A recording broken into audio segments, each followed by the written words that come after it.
बीच में कोई फ़ोन आ गया था तो ये सिस्टम से हट गया था अपना। तो हम बात कर रहे थे भारी कणों की और हल्के कणों की। भारी कण केंद्र में चले गए और हल्के कण आपके केंद्र से ऊपर की ओर कह सकते हैं, या फिर हल्के कण ऊपर की तरफ रह गए बाहरी परत की ओर। ये जो क्रिया हुई, ये क्रिया क्या कहलाती है? विभेदीकरण,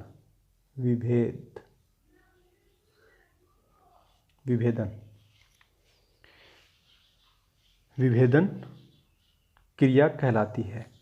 मतलब प्रश्न बनेगा आपका कि विभेदन क्रिया से क्या अभिप्राय है या किसे कहते हैं? तो हल्के कणों का ऊपर की तरफ रहना, सतह की ऊपर की ओर, और भारी कणों का धरातल की गहराई में एकत्रित हो जाना विभेदन क्रिया कहलाती है। ये क्रिया कब हुई? जब पृथ्वी का निर्माण हुआ था। जब पृथ्वी का निर्माण हुआ था और जब पृथ्वी द्रव अवस्था में थी, तब ये विभेदन की क्रिया हुई थी।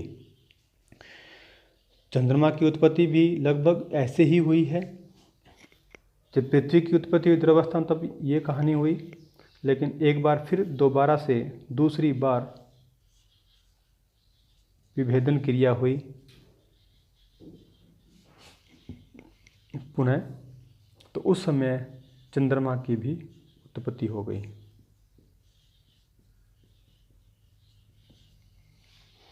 चंद्रमा की उत्पत्ति हुई थी तो उस समय भी दोबारा विभेदीकरण की क्रिया हुई थी।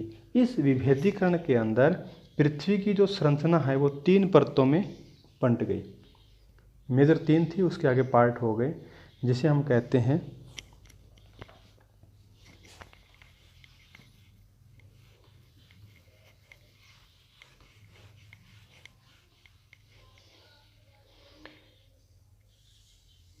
विभेदीकरण के अंदर सबसे बाहरी कण पृथ्वी के केंद्र में चले गए, उससे हल्के ऊपर की परत में रह गए, उससे हल्के उसकी परत में, उससे हल्के ऊपर की परत में। इस तरह से सबसे भारी कण जैसे जैसे गहराई की तरफ चले गए, हम भारी कण केंद्र में मिलेंगे। जो अंदर की सबसे परत है वो क्या कहलाई? आंतरिक करोड़। आंतरिक करोड़। इसके बाद दूसरी जो परत क्या कहलाई? बाहरी करोड़। बाहरी करोड़। इसके बाद में आंतरिक प्रवाह, बाहरी प्रवाह,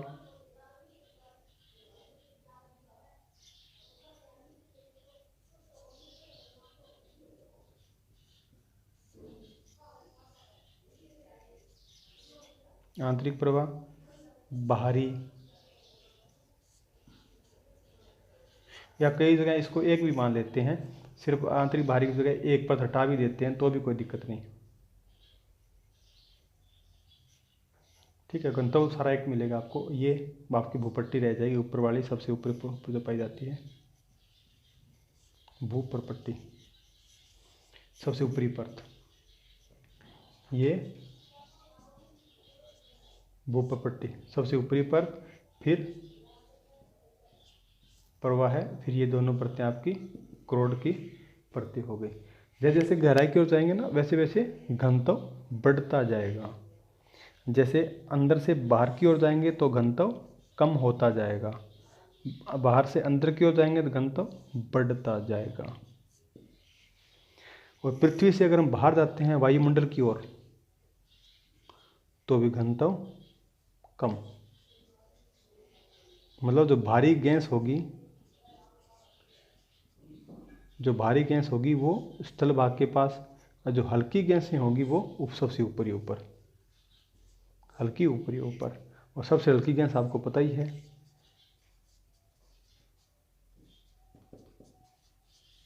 हाइड्रोजन और हीलियम, जो वायुमंडल में सबसे अधिक ऊंचाई पर पाई जाती है।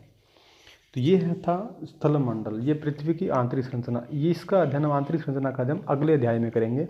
जो अगला जो चैप्टर आएगा तीसरा, उसमें करेंगे इसका अध्ययन।